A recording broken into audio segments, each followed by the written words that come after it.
वर्तमान में देहदान, नेत्रदान का बहुत प्रचार चल रहा है और स्त्री पुरुष देहदान, नेत्रदान कर भी रहे हैं।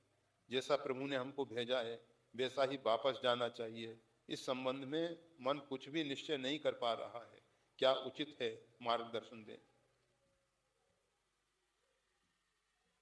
अनेकों बार कहा गया केवलादो भवति केवलाघो भवति। केवल पाप वही है जो केवल अपने लिए जीता है। ऋग्वेद का परम पवित्र मंत्र है ये। केवल जो अपने लिए जीता है उससे बड़ा पापी कोई नहीं है। अपने आप को हाड़ मांस का शरीर मात्र मान के शरीर के लिए जो जी रहा है उससे बड़ा पापी संसार में कोई नहीं है।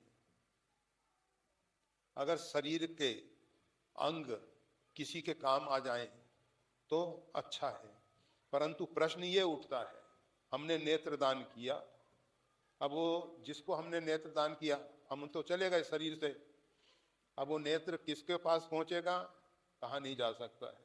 अगर वो दुष्ट प्रकृति के व्यक्ति के पास पहुंच गया, एक आतंकवादी के पास पहुंच गया, वो तो पैसे से खरीद लेगा। ये जो अंग आप तो दान कर रहे हो परंतु बाद में वो बिक जाते हैं। चीन में तो लोगों को मार मार के अंग बेचे जाते हैं। भारत में भी छल कपट से भी किडनी इत्यादि निकाल लिए जाते हैं। तो ये जो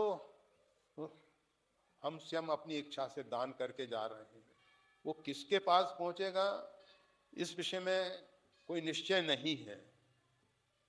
अगर ऐसी हमको छूट होती कि अमुक व्यक्ति के लिए हम दे रहे हैं तब तो हम सोच समझ सकते थे, परंतु सोच के भी हम क्या करेंगे।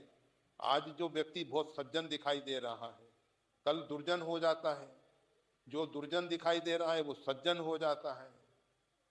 बोले बिहस महेश तब ज्ञानी मूढ़ न कोय, जय जस रघुपति करई जवा सोते ही तत्क्षण होए। भगवान शंकर कहने लगे कि ना तो कोई ज्ञानी है ना कोई मूढ़ है। जो बड़े बड़े ज्ञानी हैं मूढ़ हो जाते हैं। नारद जी भगवान की कितनी भक्ति करते हैं, भगवान से प्रेम है उनका, वही भगवान को गाली देने लग जाते हैं, भगवान को श्राप दे देते हैं। तो ये किसी का भरोसा नहीं है। ऐसी स्थिति में हमारे जो शरीर के अंग हैं उनका सदुपयोग कैसे हो सकता है, कैसे हो सकता है। अगर हम परमात्मा के लिए दान करते हैं, नेत्रदान या शरीर के किसी अंग का दान या पूरे शरीर का,